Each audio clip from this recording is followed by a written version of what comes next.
Alright guys, so this is the revised video of this the second pathway that you must know. I do appreciate the feedback. I think when I went back and compared one of the questions, it was question number 1 I believe, with one of the old NBMEs, I forgot to put a little symbol on one of the phospholipase, and it made a huge difference. So it was a good catch. I wish there was a way I could reward people when they catch these things. Whenever you get into residency, we'll have a drink per se. But anyways, this talks about the arachidonic acid pathway, gets into the whole oxidative killing and stuff like that. So you must know these. And again, a lot of this stuff was taken from what I learned from Pathoma. So if you haven't already purchased that, I'd recommend it. I didn't really pass any of my NBMEs until I started looking at Pathoma and then putting it all together. So we put some questions with it, so hope you like the video. All right, guys, so here's question number 1. It says, a 9-year-old boy is brought to his primary care doctor by his parents due to shortness of breath, non-productive cough, and wheezing. Symptoms are worse in the wintertime. The incidence and severity of symptoms could be decreased, most likely by inhibition of which of the following enzymes? Now, this is the question that got me in trouble in that last video because I didn't copy it correctly, or the answer choices from that NBME. But anyways, let's get to this. So to solve this type of problem, you have to understand, again, what inflammation is and where it begins, okay? So this is, and remember, when you do this, you got to tell a story.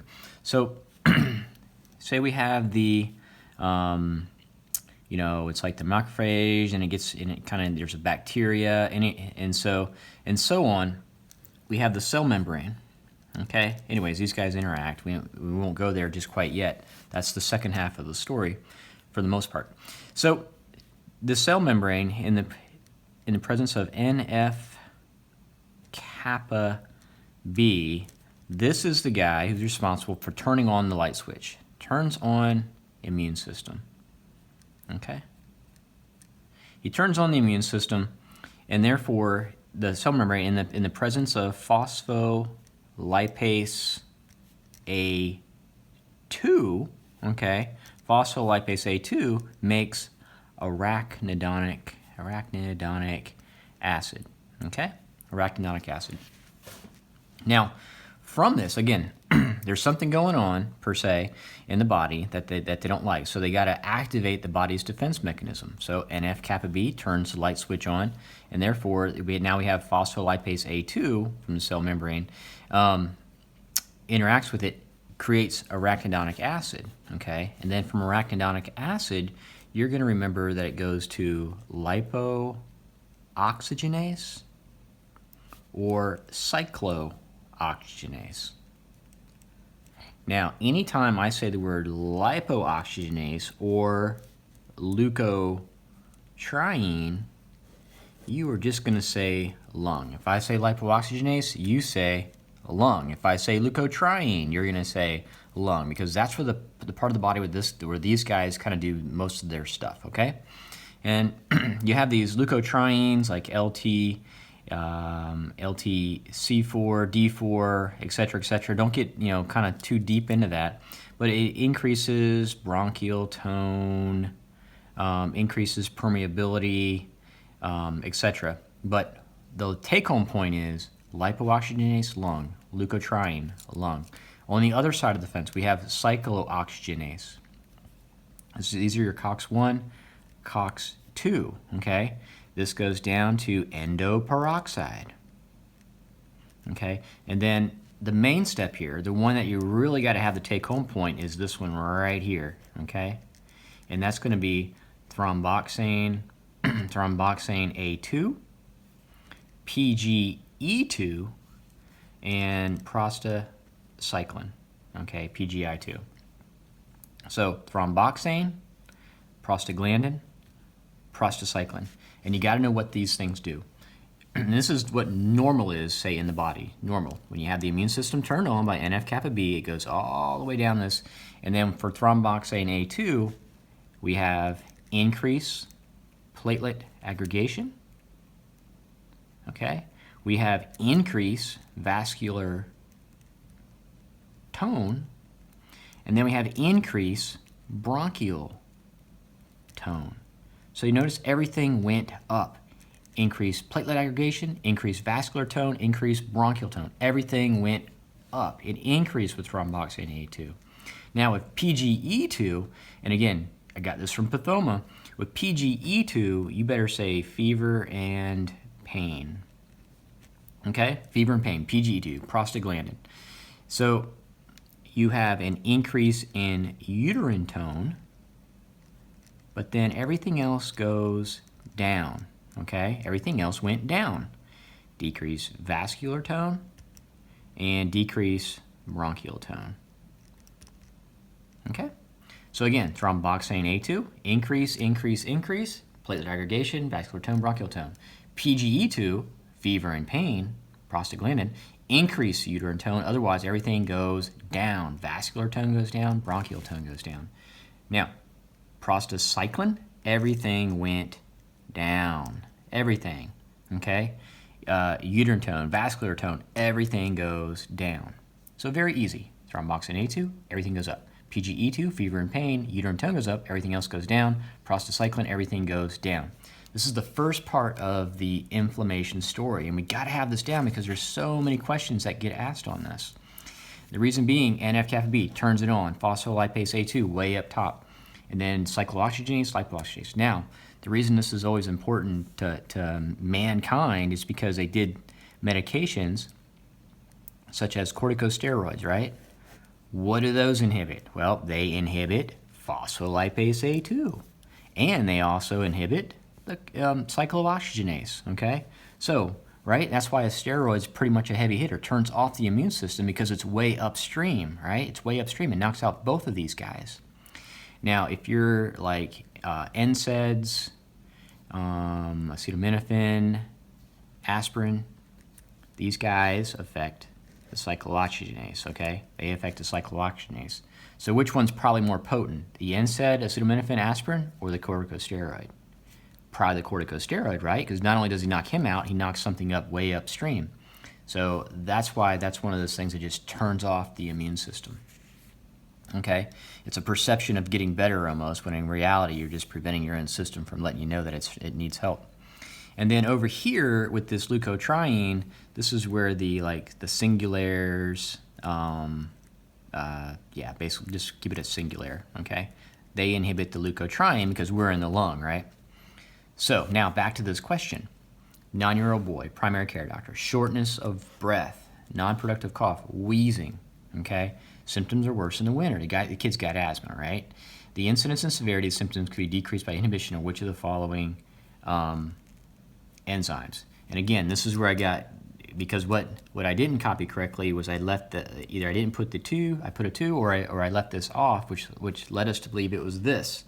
But on the NBME, which is where I've got most of these questions, which you're about to see, the NBME had A1. So we eliminate him because it's not A1, it's A2. Now if they put A2, then I get all excited, okay? But we know it's not this guy because of that, and I ignored that last time, and it's my fault. We know it's not thromboxane A2 because I'm not in the lung over here. Which ones are in the lung? Lipoxygenase or leukotriene? Right here. Cyclooxygenase and cyclone 1 and 2. These guys are way over here. Again, if you see lung, you say lipoxygenase or leukotriene. You're going to see it, guys. You're going to see it. All right, next question. It says tumor necrosis factor is the primary mediator of host responses by lipopolysaccharide, which may lead to septic shock. LPS-mediated activation is most likely dependent on which of the following transcription factor. So septic shock is, once we tell the story, of inflammation, and we get to that point, this is just the outline of what we just did. At the end of it, you have septic shock, where you'll, low blood pressure, the Sears criteria, etc., all that kind of stuff. So, but what is the initial piece that it says that is all dependent? The inflammation is all dependent on what? Is it MRAS, RB suppressor, nuclear factor kappa B, catalase, or P53? The only guy in here that starts the immune process.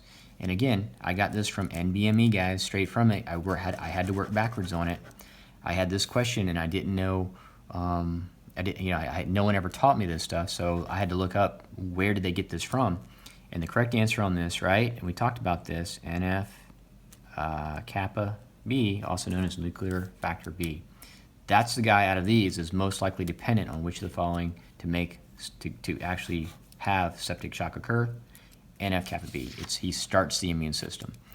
And again, phospholipase A2, make sure you know that because they tested that, like I said, goes to arachidonic acid, and then, arachidonic acid should be here, lipooxygenase, cyclooxygenase, endoperoxide, thromboxane A2, everything goes up, PGE2, fever and pain, uterine tone goes up, everything else goes down, and then prostacyclin, everything goes down, okay?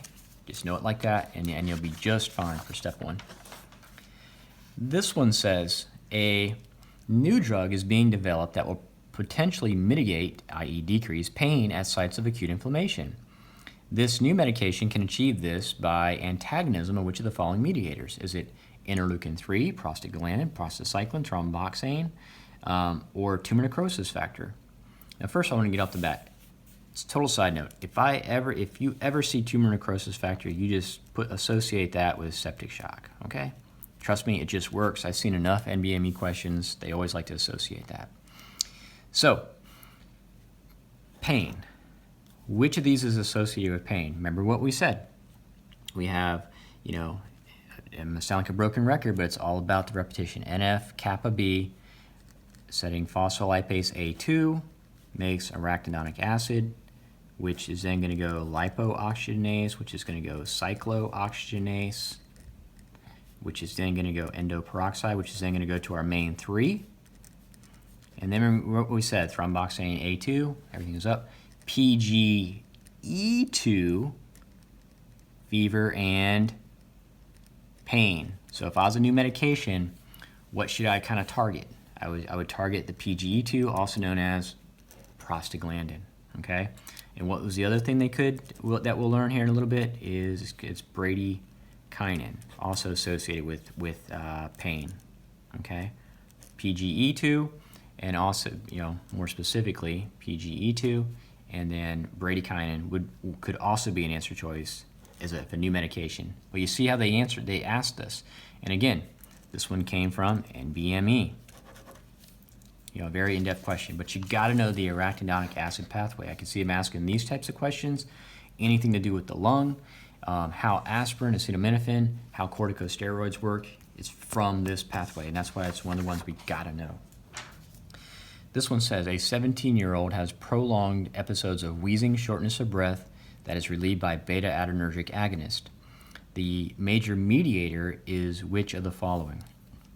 Well, I look at this, leukotrienes, prostaglandins, prostacyclin, thromboxane, and bradykinin. Okay, bradykinin and PGE2, we say pain, okay? Now, where am I at? I'm in the lung. So when I'm in the lung, what do I think? I either think lipooxygenase or leukotriene, because that's where they could have made a difference with this person. Answer choice A. I'm in the lung, leukotrienes. Again, this was an NBME question. As simple as it looks now, that's what they were asking. And those are the people that kind of write the exam. And if you remember what we did with the lung, remember how we said it can vasodilate or it can constrict. If you have cyclic AMP here, then we have phosphodiesterase. And remember that the beta-adrenergics, the beta agonist, kind of worked right here to kind of force this cyclic AMP, okay? They increase the cyclic AMP from that. And so, anyways, leukotrienes, correct answer. Now, this one says, in an attempt to locate an infection, a 42-year-old man is injected with his own neutrophils, which have been labeled with a radioactive tracer. After a period of time, a whole-body scintigraphy is performed. Collections of neutrophils are most likely to result from high concentrations of which of the following? All right, so to know this, you got to know the next piece of the inflammation story. Now, what did we just do? We just learned NF kappa B, phospholipase A2, makes the arachidonic acid, which is going to make, lipoxygenase, and then cyclo, etc. Now, once we get to the next step is these neutrophils, and again, this came from the pathoma. These neutrophils, they kind of roll in. They call it margination. It comes off to the side. You have this thing, this neutrophil, to make it stop. It kind of rolls, right? Margination, then kind of rolls here, and it stops. And what we have here, I just kind of made it a little larger. This guy is called the cellular adhesion molecule, CAM, cellular adhesion molecule. And then this guy right here is called the integrin. And he's kind of attached to the neutrophil that then attaches to the cellular adhesion molecule. So you need that because we need this guy to slow down and we need him to stop. So what happens if I don't have the integrin? What happens if I don't have this piece that allows him, the neutrophil, to stop? He's not going to stop, right? So he's just going to go on his merry way and just keep on going. Remember, there's a condition that they have that, it's associated with CD, I definitely don't want to say the wrong thing, but CD18 and an integrin issue to where, again, the umbilical cord doesn't fall off. It's not that the neutrophils, you got a good neutrophil count, right? It's just that they can't stop because they don't have the integrin piece, okay?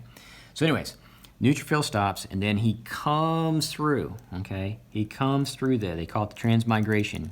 Now, when he gets inside, okay, this is like in the blood vessel per se. He comes inside the tissue or whatnot. He's looking for who? He is looking for this bacteria, okay? He's looking for the bacteria. But you think of it like this. The neutrophil, he can't see, but he can smell, right? So this guy's got to let off some type of smell. And that's what you need to know. The smell that he lets off is going to be interleukin 8, C5a, LTB4, and bacterial products, okay? This is like the stench that he's going to give out. And it's that stench is what attracts the neutrophil to him. Remember, because he can smell this stuff, and so he is going to say, okay, where do I go? Because it's too dark in here. I can't see, but I can smell. I smell him, and then he comes over to the bacteria. Okay. Now, what do we say, or what do we know that makes it more tastier? Okay. What makes the bacteria more tastier? The IgG and C3b. Remember, it's like putting salt on you, okay? So it makes the bacteria tastier to the neutrophil. Because then when a neutrophil comes and gets this guy, and maybe I'll make it a little bit, so here's the bacteria, the neutrophil will come and kind of engulf him, right? The neutrophil will engulf him and essentially kill him through the oxidative process. And so then what is the oxidative process? That is basically, and this is the other pathway, again, pathoma does an excellent job doing this, is that once this neutrophil kind of engulfs him, he's got to kill him through the oxidative process, or oxidative killing, I'm sorry. So then you have oxygen free radical, which makes peroxide, which makes bleach, okay? You see that? It goes from oxygen to superoxide, or oxygen free radical, to peroxide to bleach. And and it goes quickly, it goes fast. Now what makes it go fast? Well, if I have this guy in the setting of NADPH oxidase, then he turns into this guy real fast. And then this guy, the superoxide, in the setting of superoxide dismutase, or also known as SOD, SOD, he turns him into peroxide. And then the peroxide in the setting of myeloperoxidase, or MPO, turns him into bleach. And if I get to bleach, then we can kill him, okay? So we need this pathway to occur, and you got to have this memorized. Again, I was doing MBMEs, and I never passed any of this stuff until I got to pathoma, and then he taught this thing, so he's always well worth it. And the other piece to this puzzle is this little thing here. It's like you got to know that, but then there's this other thing that if these guys don't have this guy, like if this little enzyme's gone, I really can't make this. But sometimes some bacteria have their own peroxide that we can use against them, per se. Now, what makes that tough, if someone has this condition where they don't have that guy, and then they catch a catalase positive organism, the problem with that, which makes those catalase positive organisms pretty severe, is that they can break down the peroxide, and so you can't make bleach. Okay, that's why catalase positive organisms, and I'd recommend knowing those guys, like they always say, Staph aureus. I mean, there's several. And the Serratia, actually, ironically, was on my STEP exam. It was something with the catalase, and it was Serratia was the answer. And even Pathoma even mentioned that, and that's why I had that one on the tip of my tongue for my exam. So, you gotta know this pathway. Remember, it facilitates it going this way. The only one that kills it is going to be this catalase who knocks this guy out. Now, back to our original question. In an attempt to locate an infection, 42-year-old man is injected with his own neutrophils, which have been labeled with a radioactive tracer. After a period of time, a whole-body scintigraphy is performed. Collections of neutrophils are most likely to result from high concentrations of which of the following? So, he's injected with a bunch of neutrophils. Now, then they all congregate in a place. How do they know where to congregate? What do we say? It's what the bacteria releases.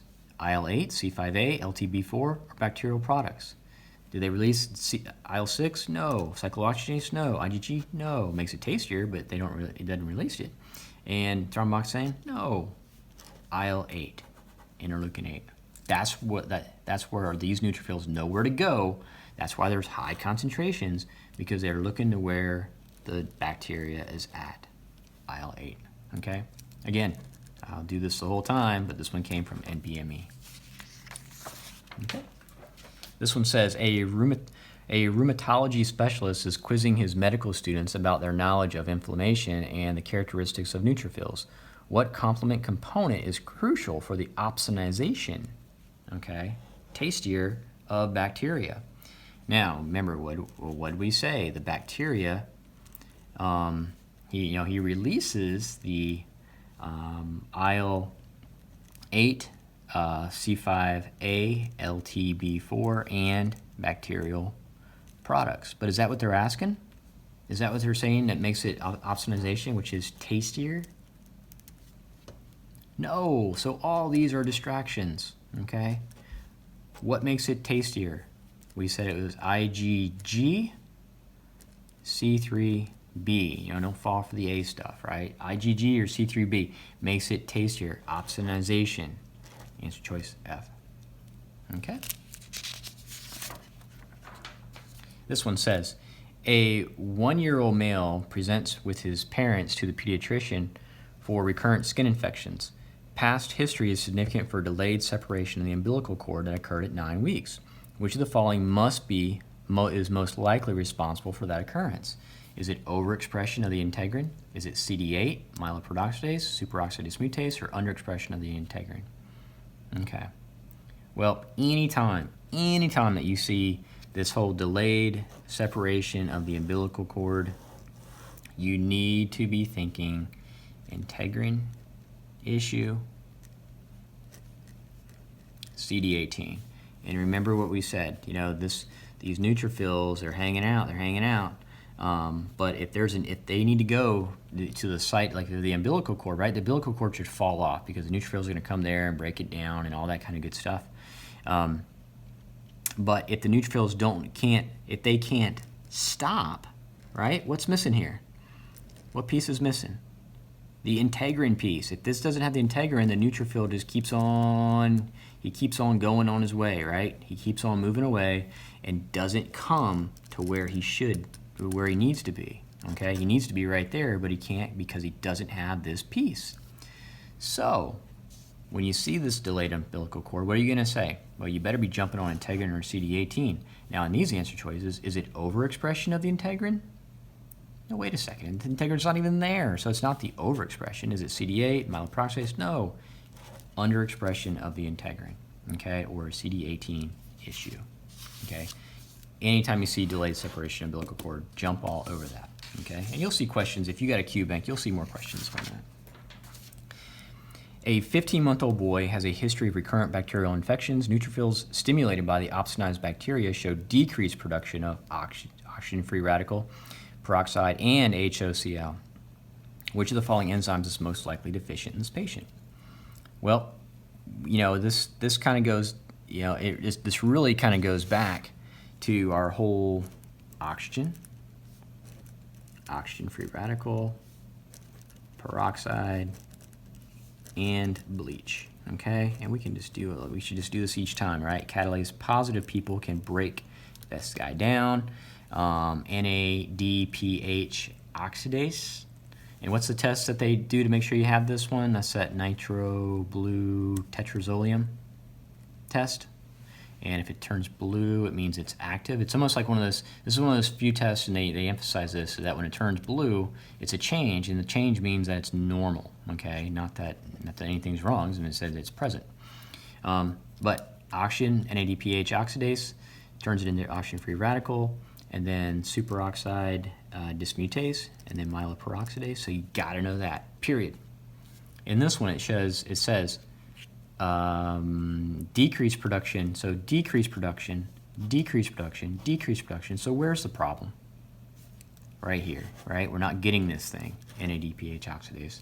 Again, if you know this pathway, you're gonna get all the questions right on this. And again, this came from NBME, but you gotta know this. You gotta know that pathway. All right, next one. Neutrophils produce a reactive oxygen compound following phagocytosis. Which of the following enzyme products protects tissues against these highly reactive species? And I changed my answer choices a little bit from the previous thing. So from this one, the key word is protects, okay? It protects. So oxygen, superoxide or oxygen-free radical, and we got peroxide, and then we have bleach. So neutrophils produce a reactive oxygen compound. Okay, him. That's who they're talking about, right? Because there's a electron that's alone, and he wants to pull it from somewhere. So we don't like that. So this process moves really quickly. So which enzyme protects us from this guy? We don't like that, right? Because now, don't jump on this one, because this guy actually brings it from oxygen to him. So this guy actually produces him. Which one keeps it moving forward, keeps it moving forward, keeps it moving forward? It's him. It's the superoxide dismutase, okay? He's the one that protects. He's the one that protects because he keeps it moving forward. It keeps going in this direction. So it protects the body from him just kind of sitting there all by himself, okay? Because he's going to cause trouble if he sits by himself. Correct answer, superoxide dismutase. This one says, the destruction of peroxide, which is a toxic reduced oxygen entity, is catalyzed by which of the following enzymes? So we have here, we have oxygen-free radical, we have peroxide, and we have bleach. Okay, and we have catalase positive. So the key to this the key to this answer choice is the destruction of. And I don't know, I probably should have got rid of it. I'm just going to eliminate this off the bat. Pretend this guy's not here, because this can confuse people. Okay, it can confuse people. So the destruction of peroxide, okay? The destruction of peroxide is by what? Remember, everything in here facilitates, okay? It facilitates it. Superoxide dismutase, it makes it go faster. It doesn't destroy anything. What's the one that can destroy, that we learned that can destroy peroxide? Catalase, okay? Catalase. So don't get, just because they said, you think, oh, well, it should be myeloperoxidase, right? It actually should facilitate this forward, yes, but it doesn't destroy it, okay? It doesn't destroy it. And I think on the NVMe, I don't even know if they had that as an answer choice on there. But the key with this one is, I think your take-home point, if anything else, even if you don't like the way this thing was written, is you got to know that catalase-positive organisms are very bad because, they can destroy this guy. And if you're someone that's already weak on it because you don't have this, I mean, you're in for the world of hurt, because now you're really going to be lacking this ability to kind of kill organisms and stuff like that. Okay? But that's why the catalase-positive organisms are dangerous. All right. A 12-month-old boy has a history of recurrent infections, production of, I should have done that. Production of that by neutrophils is normal, and HOCl is decreased following stimulation of opsonized bacteria. The most likely cause of this finding is which of the following deficiencies? Well, I mean, at this point that if we go all the way down to bleach, and then of course we put our catalase positive, that if the production of heme is normal, and the production of heme is normal, and the production of the peroxide is normal, and HCl is decreased, then where's my problem? Okay, where's my problem? My problem's going to be right here. Okay, my problem is going to be right there, myeloperoxidase. Okay, and again, this was an NBME question. And if you just understand, they could give you this, they tell us it's just a matter of understanding this pathway. Know that it's facilitated down, catalase positives over at the side, NADPH, oxidase, superoxidase mutase, myeloperoxidase. And then the last one. It says, a 24-year-old man is brought to the emergency room because of fever, flank pain for past 2 days. Vital signs are as follows, which is 103, pulse rate up, respiration's up, blood pressure down. This guy's got septic shock. Okay. Blood cultures grow E. coli. Patient is started on broad antibiotics. Which of the following cytokines contributes to this illness? Well, this is the last piece of the storyline of the inflammation that you want to learn before it turns into more of a chronic inflammation. This is acute inflammation. Now it's going to turn into chronic. You got to know that this thing. So at the end of all that bleach and the phagocytosis and the engulfing, or I should just say just the engulfing and stuff, you have this guy that's the macrophage. Okay, the macrophage is going to look at this. Okay, let's just say on this, the bacteria is in there, and he got swallowed up, and all that stuff, and we got bleach in there. He's going to come around and say and look at this and say, okay, guys, what next? And his choices are: we can say that the work is done, and then he'll release IL-10 or TGF beta. Okay, that shuts down the immune system process. You see that one a lot. IL-10 shuts it down. He can say, you know what, guys, I think we're almost there, but not quite enough. He can release IL-8, because what's that going to do? Remember, that was one of those things that the bacteria would release to attract what? To attract more neutrophils. So if he says, look, boys, we're not done yet, he'll release interleukin-8 to attract more, keep the job rolling. And he can make an abscess, or he can turn this into and say, guys, guess what? We tried, but we got to do chronic inflammation. This thing could be a virus or whatnot, but it turns it into chronic inflammation, which is essentially, when you look at these notes here, the back of these, and we'll put these online at some point, is basically when we talk about chronic and stuff. Okay. The other thing we got to learn too is this hot T-bone steak, because this is with those interleukins. So if you remembered the hot T-bone steak, the hot is interleukin-1, right? Fever, right? The T is interleukin-2, so hot, interleukin-1, interleukin-2 is T, stands for increased T-cell activation. The interleukin-3 stands for stimulates the bone marrow, so interleukin-1, interleukin-2, interleukin-3. Interleukin-4 is IgE production. So interleukin-4 is IgE production, and interleukin-5 is IgA production. Okay? But anyways, that's a story for another day for all that stuff. And So this guy says, well, look, it's either it's done, we need more time, abscess, or chronic inflammation. And so the end result of acute inflammation, we have the redness, we have the swelling, and we have pain. Now, when we said pain, you say PGE2 or bradykinin. And anytime, anytime that we say septic shock, you are looking for what? Tumor necrosis factor. Tumor necrosis factor. And then which one did we say creates a fever? Which one did we say it was hot? Hot. Interleukin 1. So what's my answer choice here? If this guy's got septic shock, which of the following cytokines contribute to his illness? Which one's TNF, septic shock? Interleukin is the fever. It's going to be answer choice E. Okay? And again, TNF alpha, you think septic shock. Interleukin 1, it's the hot in the hot T-bone steak mnemonic. And that's in your first aid book. Okay?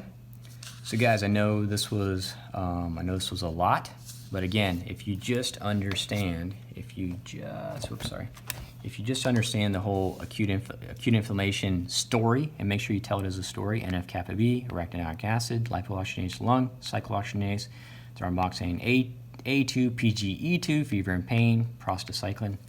Know how to tell the story of the margination, how it comes in, what is it, what's the smell, what does it look for, what makes it tastier. Know the pathway, how to break it down all the way to bleach. Know your enzymes. Don't forget about catalase. Then tell the story of what the macrophage does. It either says it's done, not done, abscess, or chronic inflammation. And then understand that the fever aspect of it, TNF or interleukin 1, you can get into how it works. That's no big deal. Pain is also bradykinin and PGE2. And this is pretty much it. So this is the acute inflammation, guys. So hope it was helpful.